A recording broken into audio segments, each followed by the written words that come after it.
All right, Collector's Maze. We have Barry Yandell with us here today. One of my favorite things to do is let the person who I'm interviewing introduce himself. So Barry, the floor is yours. Tell us who you are, what you've done, what we might have seen, heard you in. Go for it. Hey everybody, Barry Yandell here, and I am one of the OGs at Funimation, now known as Crunchyroll. I can't get used to it. It's Crunchymation, funny roll, something you'd order at a sushi restaurant. But um, we don't have time for me to tell you what all I've done because I have been doing this for about 22 years. But we've got mentioned this morning before we started recording of Mori from Dragon Ball Z and the game Kakarot, DBZ Kakarot. And he was talking about Initial D. That was a long time ago. But probably my most well known at the moment are Mr. Two Bon Clay from One Piece, the little demon from Soul Eater, um, William T. Spears, Black Butler, Bob from Fairy Tale, Dwarf Shaman from Goblin Slayer, and my very first role I ever did for Funimation. And I've heard people say they either love it or they hate it, but I played a character called Daltaki from a much loved wink wink show called Dragon Ball GT. Um, I mean, the list goes on. We can Absolutely. talk about them, but so those are some of the most known that I gather when I appear at Comic Cons. That are some of the people's favorites, and well, and then in addition to that, if you're a gamer, I'm on the first two Borderlands. One that I'm currently working on is I learned what an RPG is. It's called Tales of Luminaria. Okay. And then my latest that's connected with Borderlands came out about a month and a half ago. You might have heard of it called Tiny Tina's Wonderlands. And that's a hoot. Chartreuse LaChance. That's right. And I am at a friend of mine's house right now who I'll tell you later is the reason why I'm a voice actor. But we recorded all of Chartreuse. I didn't know it was Tiny Tina's. Hmm. It was called Project Daffodil. And Okay. because the pandemic, and by the way, Borderlands was Willow. Okay. Weird. They don't even tell us what we're working on sometimes because of, they don't want to get out. But Tiny Tina's was voiced entirely in a closet of a house I'm at now, and my friend Charlie's closet up the street. Hmm. Because I own two Airbnbs, which I have studios walk-in closets, but when they're booked, if I'm in a hotel, hotels don't have walk-in closets. No, So they don't. anyway, so yeah, and several that you might want to ask me about. Sometimes they're little known roles that I barely remember. And people are like, "You were on Tokyo Ghoul?" I'm like, "Sure." I just don't always remember. So Absolutely. anyway, it's fun to be with you after we had a few little technical snafus earlier, but we got it worked out. So here I am. Ask away. What you want to know? So yeah, it wouldn't be a Collector's Biz interview if I didn't have a audio snafu in the very beginning before on. That's why we have this awesome 3-minute icebreaker at the beginning. So first, kind of led into it there. How did you get into voice acting? What made you believe you could be a voice actor, and how did you break in? All right, and this timing is perfect. Christy, come here. So I was basically handed my voice acting career, and it makes a Okay. lot of people really jealous, and you should be, because people ask me, "This is Christy," Hi. and she's going to be in my story. Um, a lot of people say, "What's the hardest thing about being a voice actor?" I'm like, I don't know, fighting traffic on the way to the studio. If you got it, you've got it. It's not difficult. Sometimes you have to scream a little and you have a headache, or it gets hot if you're in a smaller booth. Now, becoming a voice actor, that's different because, um, excuse me, You're I fine. think she wants to be introduced. yes, Rosie wants to play a part. Um, but so the story goes, I I really worked hard, studied, graduate school, whatever, as a stage actor. Okay. But I had not really done a lot of voice acting. I was the voice of a roller coaster for many years at Six Hmm. Flags Over Texas. Okay. I did a little penguin voice for Neiman Marcus. I worked with something for more of a commercial work for Terry Bradshaw. Hmm. But um, I was teaching seventh and eighth grade theater, and it was my last day of school. Summer was starting.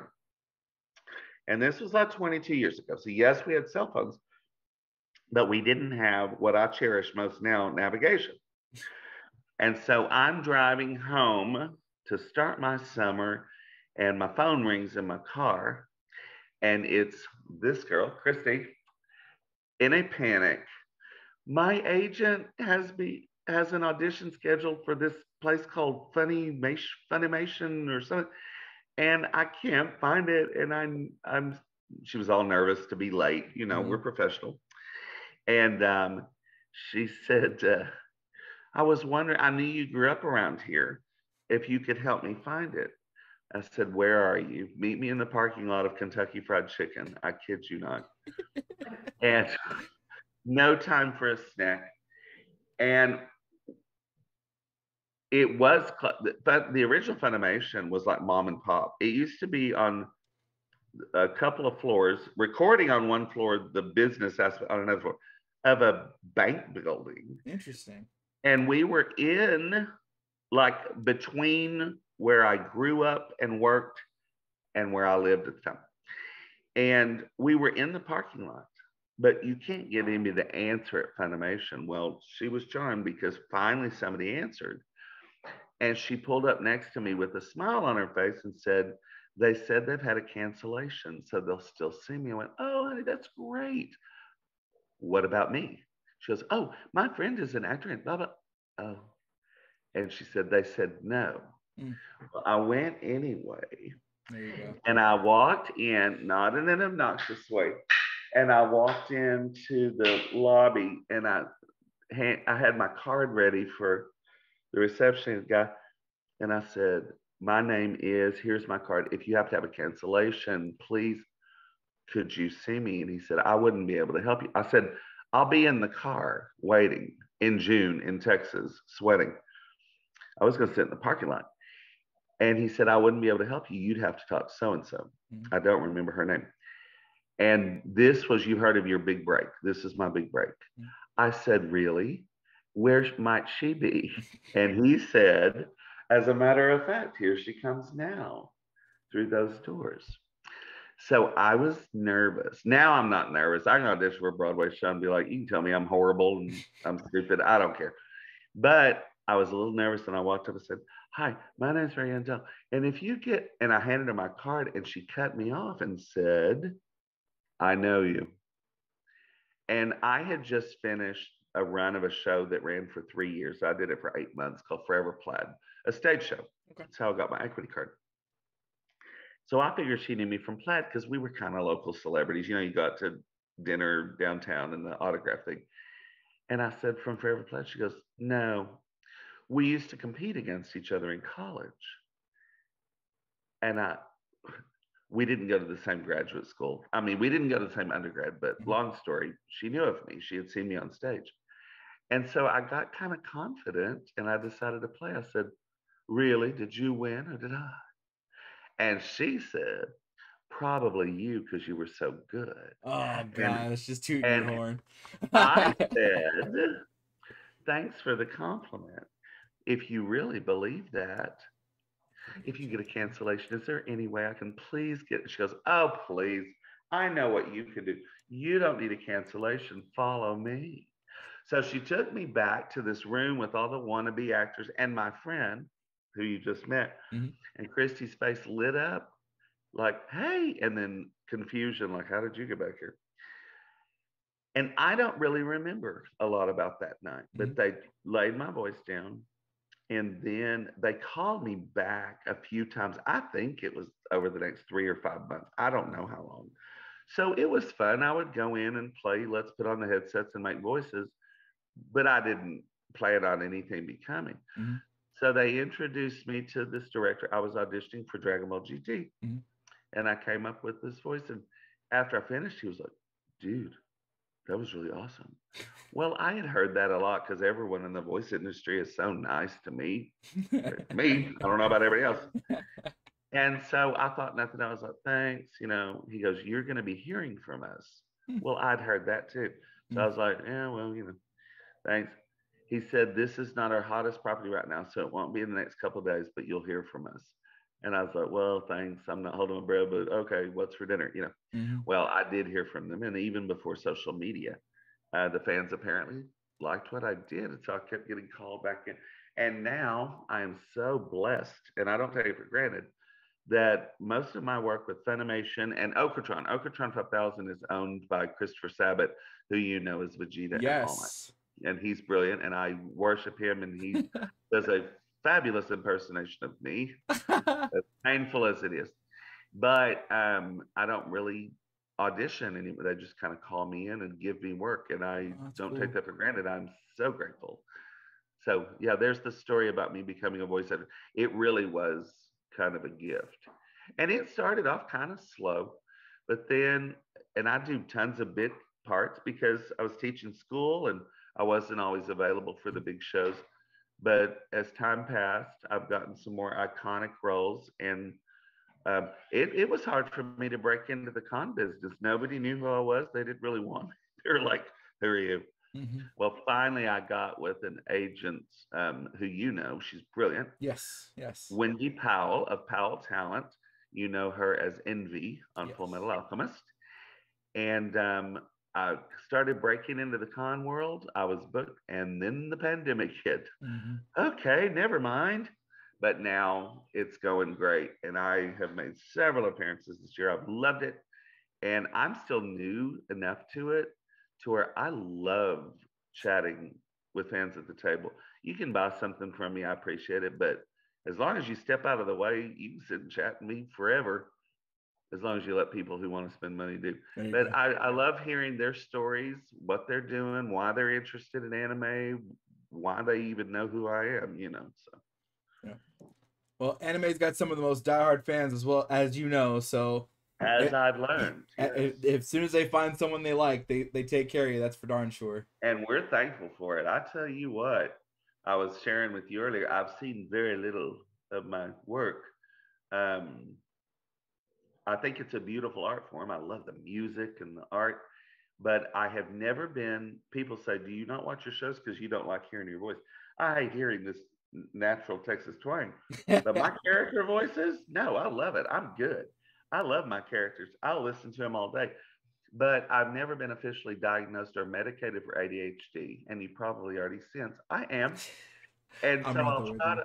I'll try to watch, and I'll be like, okay, I'm gonna watch Black Butler, and then I'll check my phone or I'll get a text, and then okay, and then oh, time to change the laundry, you know, and then I come back and I have no clue what's going on, and I just give up.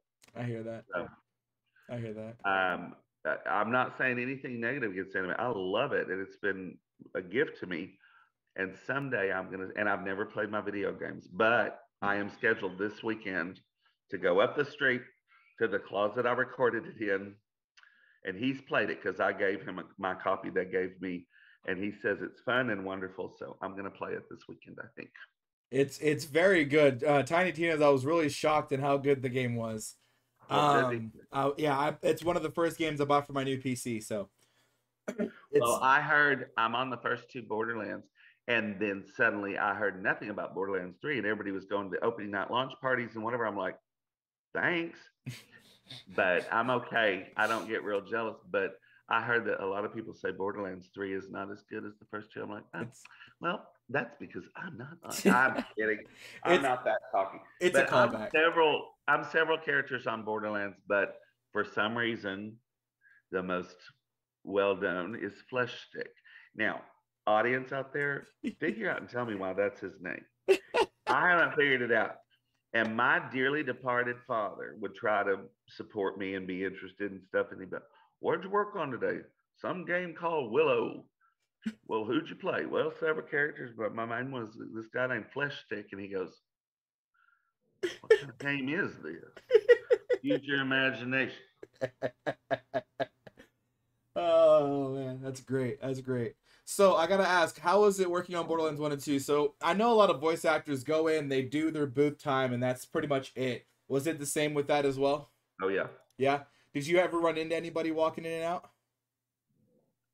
We do at the studio. I'll pass by in the hallway. Now during the pandemic, they would watch cameras. They didn't want us passing each other in the hallway.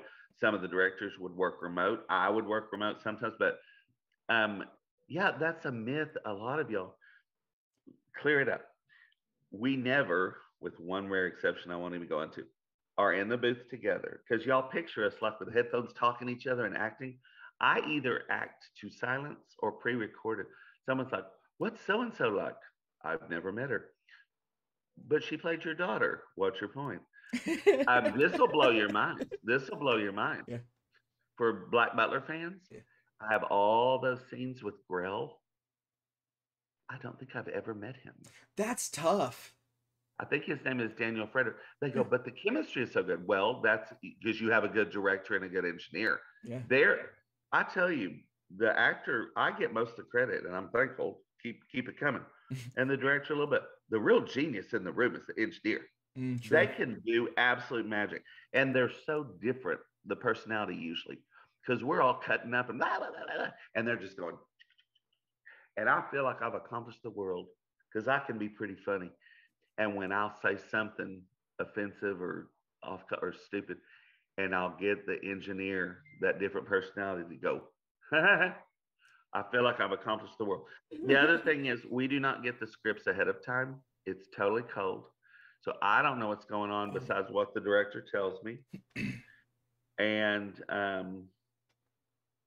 I was trying to think of something else that I would shock you with, but no, we don't. A lot of us don't know each other, and so cons are really fun for those of us that kind of know each other Mhm. because we actually get to go out to dinner and talk. Mm. I have several Chi Chi of DBC. She lives like 20 minutes away from me, and we just met last July. Oh wow. She's Wendy's best friend, Cynthia Kranz. Yeah. And Wendy would think that we do each other so well. Um, I remember the first time I met Monica Rial, Chuck Huber, John Swayze. I mean, we really don't because it's not like we show up to the studio for an 8 hour day, Right. and sit and hang out and have coffee. So yeah, it's a little bit different than you picture. So Absolutely.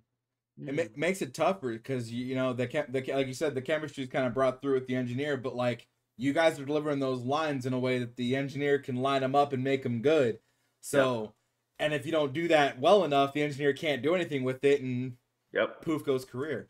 But yeah, it's amazing to hear because like I've been talking to a lot of the Mortal Kombat crew, and they all grew up together playing or doing kung fu and doing some movies together, and then you get oh, into the voice actors, it's mm-mm. completely separate because you're stuck in a room that's soundproof with one Yeah, microphone. Everybody thinks they're in this giant round table with one microphone in the center, and that's just not no. how it works. No. And most of us, I won't say most of us, Hmm. and this could be offensive. I find that the very best voice actors were trained for the stage. Okay. And the very, very best voice actors have some sort of musical experience because you know how to use your voice. I Okay. was working on that RPG I was talking about, and I had never worked with this director. She's wonderful. And she said, "Oh my God, Chris recommended you so highly. I've never worked with you. I've heard of your name." She goes, "You're so directable," which is the number one thing directors say. The best voice actors are so directable. And she goes, "Can I ask you, are you a stage actor?" Mm. And I said, "Yes." And she goes, "I knew it." She goes, "Notice I didn't say, are you a real actor?" But That's yeah, funny. voice actors, some people say, "I want to be a voice actor. I don't care about Broadway. I don't care about," well, if you want to be a good voice actor and you're in high school and they don't offer voice acting 101, but you can be in theater, then that's the best training. theater, and also I found speech. Like some of my best skills came from when I would compete with prose and poetry. That's very much like voice acting, you Absolutely. know. Absolutely. And that links up. I've also talked with Kenny James Bowser from Mario. He actually works with Funimation as well. He just did Attack on Titan. Um I'm he on w- Attack on Titan. yeah, he did stage acting as well and did musicals, and that was his favorite thing. So that lines up beautifully with that. Yeah. And you know what? That name, I don't know that I've ever worked with him. Yeah. I know that somehow we're friends on Facebook, I think. So, Yeah, must be a mutual friend thing because he definitely works at Funimation too. And he's down there in Texas too. But it's incredible to hear, like, because lining up with what you're saying, and then also a lot of schools don't offer the voice acting or the forensics or anything like that, but a lot of them do plays and stuff like that. So it's good to tell kids to, if they want to get well, and into it, I that's where to start. do when my kids, because I'm back in the classroom now Oh after a yeah, while, seventh and eighth grade, and nice, when they find out who I am, some of them are starstruck for about absolutely. a week, and then they're over it real fast. But I do a whole voice acting unit, Nice, and when they voice, I have the rest of the class turn their backs to them because it's voice acting. absolutely. And that makes kids feel more comfortable because they'll do a lot of stuff. They just don't want people looking at them. Hmm. And that's what's great about voice acting thing too, because when I'm on stage, I got to get out there, get in makeup, whatever. Voice acting, first thing I do is take off my shoes, and you don't have to worry about your hair or having a face for radio. It doesn't matter what you look like. It's very forgiving. True. And the engineers can do wonders with you. So it's really a very forgiving, loving industry. That's And awesome. everyone's so nice, I said. Awesome. So I have to ask, what has been an experience that was just absolutely awful in your voice acting career, where you walked in, you're just like, oh, I don't want this is terrible. What's going on with this? I'll give you two. Awesome. Because I taught school, sometimes I would use a pseudonym because if it was too, I mean, I'm not known for going too far with my work, but I'm pretty open with what I'll do. But if it was too much skin or too much violence, whatever, I would use another name. Well, that didn't work because the fans found out and it's all over social media. So it says also known as Bucky Pearl. But I did one show. I don't remember what it was called, if it was Glass Fleet or something. And I was taken by surprise. Oh boy. I went ahead and did it. My character dressed my son up in drag, raped him, and then killed his mother. You know, Disney. Um, Wow. yeah. So, and then Goblin Slayer. Everybody goes, that first episode. I said I wasn't on it. I've heard, but it made you want to come back for more, and I didn't. And then my only other one, and I think it's because I am a trained singer, and so I know how to use my voice effectively and safely. But I was doing this show called Honey Bado. I remember the name. I don't always remember. Mhm. And I was a badminton coach. He never spoke where he did not yell. And I was just screaming and screaming. And the director says, we probably need to. I'm known, it sounds braggy, but for a lot of one takes. Like Okay. if I'm booked the other day on one of my new shows, which is going to be a big hit called Spy X Family.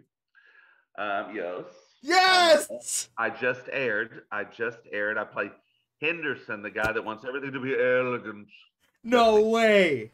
That's me. And I'm very proud of that Yes. show because at Comic Cons, I mentioned the name. In Minnesota, I couldn't say who I played yet because I hadn't aired. But when I mentioned the title, they flipped. Yeah. And I said, well, I'll give you a hint, elegant. And they went, Yeah. anyway, I was booked my first session for 3 hours. We didn't get started till late, and I was through in an hour and a half. So I'm known for one takes. But this direct, and I don't need a lot of extra breaks or anything. I'm fine. Because I come prepared with my water and my snacks and stuff. And the director said, I'm worried about your voice. You're having to scream so much. I said, you think? She goes, do you need to take a break for your voice? I said, my voice is fine. I've just got a splitting headache. Does this dude ever not scream? So, and then the final little story, it wasn't horrible, but as a kid, raised in the 70s, even though it was old by then, I loved Godzilla movies and, all that sort of stuff. I forgave the fact because it was old Japanese, but, that the Godzilla looked stupid like a plastic hand puppet. But I was working on a show called Shin Godzilla. And I was a nothing. I was a military guy. It wasn't a big role, but I was so excited. It was like the little 1970s boy was doing a Godzilla movie, Nice. and it was so contemporary and so modern and whatever, live action, of course. And then they showed the monster and the sound of the monster. I was like, seriously? And I looked out the window with this scowl on my face, like I was so I'm so let down. And they said, "Yeah, we know." Uh, Oh no.